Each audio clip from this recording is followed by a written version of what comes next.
Hey all, welcome to my channel literature with Priya. இன்றைக்கி நம்ம வீடியோவில் திருக்குறளில் 13வது அதிகாரமான அடக்கமுடைமை, அதாவது த பொசஷன் ஆஃப் செல்ஃப் ரெஸ்ட்ரெயின்ட் தான் வந்து பார்க்க போகிறோம். ஃபர்ஸ்ட் குறள்: Control of self does man conduct to blissed immortal share. Indulgence leads to deepest night and leaves him there. இந்த குறள் என்ன சொல்கிறாங்க அப்படின்னா, ஒருத்தன் செல்ஃப் ரெஸ்ட்ரெயின்டாக இருந்தான் அப்படின்னா அது வந்து அவனை வந்து காட்ஸ்க்கு நடுவில் வந்து பிளேஸ் பண்ணும். இப்போ ஒருத்தர் வந்து செல்ஃப் ரெஸ்ட்ரெயின்டாக இல்லை அப்படின்னா அது வந்து அவரை தீய வழிக்கு எடுத்து செல்லும். அதாவது இப்போ நம்ம வந்து செல்ஃப் ரெஸ்டாக இல்லை அப்படின்னா தான் நம்ம ஒரு பொருளை எந்த வழியிலையாவது எப்படியாவது அடைஞ்சே தீரணும் அப்படின்னு சொல்லிட்டு நினைப்போம். ஸோ அப்போ தான் வந்து நம்ம வந்து தீய வழியில் எடுத்து செல்லப்படுவோம். இதே செல்ஃப் ரெஸ்ட்ரெயின்டாக இருந்தோம் அப்படின்னா அது நம்மளை வந்து ஒரு டிவைனிசமாக வந்து நம்மளை ஒரு டிவைன் குவாலிட்டியாக நமக்கு அது வந்து இருக்குங்கிற மாதிரி சொல்கிறாங்க. நெக்ஸ்ட் குறள் வந்து என்ன அப்படின்னா, God thou as wealth the power of self control than this no greater gain to living soul. இந்த குறள் என்ன சொல்கிறாங்க அப்படின்னா, செல்ஃப் கண்ட்ரோலை வந்து ஒரு ட்ரெஷராக வந்து காட் பண்ணணும்.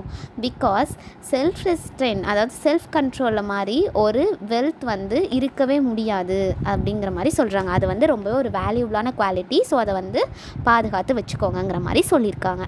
நெக்ஸ்ட் குறள்: If versed in wisdom's lore by virtue's law, use self-restraint, your self-repression known will yield you glory's gain.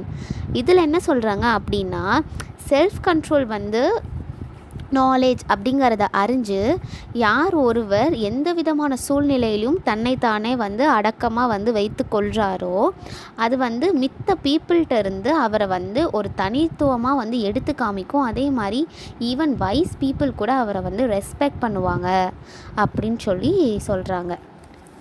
அதை வந்து வைஸ் பீப்புள்கிட்ட இருந்து அவங்கள வந்து டிஸ்டிங்க்டாக வந்து எடுத்து காமிக்கிறது மட்டும் இல்லாமல் எல்லாராலையும் ரெஸ்பெக்டும் பண்ணப்படுவாங்க அப்படிங்கிறது சொல்கிறாங்க.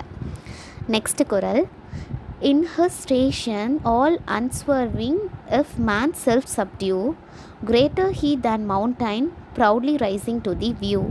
இதில் என்ன சொல்கிறாங்கன்னா, யார் ஒருவர் வந்து செல்ஃப் ரெஸ்ட்ரெயின்டாக அவங்களோட லைஃப்பை லீட் பண்ணுறாங்களோ அவங்க வந்து அவங்களுடைய கிரேட்னஸ் வந்து மவுண்டெயினை விட பெருசு அப்படின்னு வந்து சொல்லியிருக்காங்க. நெக்ஸ்ட் குறள்: To all humility is godly grace, but chief to them with fortune blessed, this fortune's diadem.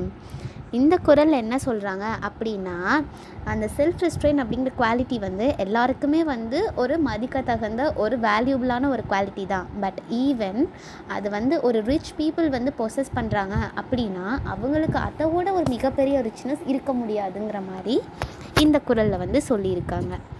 Next குறள்: Like tortoise who the 5 restraints in one, through 7 world bliss obtains. இதில் என்ன சொல்கிறாங்கன்னா, யார் ஒருவர் வந்து தன்னுடைய வாழ்க்கையில் டாட்டாய்ஸ் மாதிரி அவங்களோட ஐம்புலன்களையும் அடக்கி வாழ்கிறாங்களோ அவங்க வந்து இந்த லைஃப் மட்டும் இல்லாமல் 7 ஜென்மங்களையும் வந்து காக்கப்படுவாங்க அப்படின்னு சொல்லி சொல்கிறாங்க. நெக்ஸ்ட் குறள்: Whatever they fail to God, over lips men God should keep. If not, through fault of tongue, they bitter tears shall weep. இந்த குறள் என்ன சொல்கிறாங்க அப்படின்னா, நம்ம எதை வந்து கண்ட்ரோல் பண்ண தவறினாலும் ஓகே, பட் நம்ம நாக்கை வந்து கண்டிப்பாக கண்ட்ரோல் பண்ணி ஆகணும். If one fails to guard their tongue, என்ன ஆகும்னா அவங்க சொல்லக்கூடிய அந்த தீய சொற்கள்னால அவங்க வந்து துன்பத்திற்கு ஆளாகப்படுவார் அப்படிங்கிற மாதிரி சொல்கிறாங்க. நெக்ஸ்ட் குறள்: Though some small gain of good it seem to bring, the evil word is parent still of evil thing.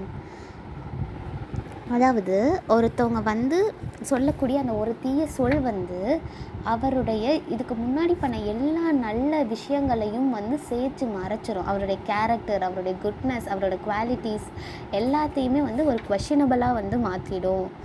So வந்து it's better to restrain our tongue அப்படிங்கிறது இந்த குறளோட idea. Next Kural: In flesh by fire inflamed, nature may thoroughly heal the soul. In soul by tongue inflamed, the ulcer healeth never more. இதில் என்ன சொல்கிறாங்க அப்படின்னா, even தீ காயங்கள், அதாவது தீயினால் சுட்ட புண் கூட ஆறிவிடுமாமா காலப்போக்கில். ஆனால் ஒருத்தவங்களை நாவனால நம்ம வந்து சுட்டுட்டோம் அப்படின்னா அது வந்து ஒரு ஆறா காயமாக வந்து நம்ம மனசில் என்றைக்கும் நிலச்சிருக்கும் அப்படின்னு சொல்கிறாங்க. மேக்ஸிமம் நம்ம டங்கை வந்து காட் பண்ணி வச்சுக்கணும், எந்த விதமான வார்த்தைகளையும் விட்டுறக்கூடாது அப்படிங்கிறது தான் இந்த 3 குறள்லையுமே வந்து சொல்லியிருக்காங்க. லாஸ்ட் குறள், who learns restraint and guards her soul from wrath, virtue a timely aid attends his path.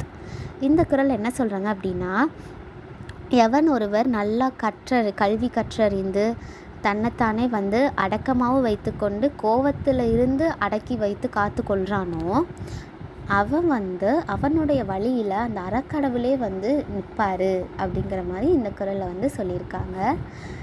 Hope you all understood. For more such videos, do subscribe my channel. Thank you.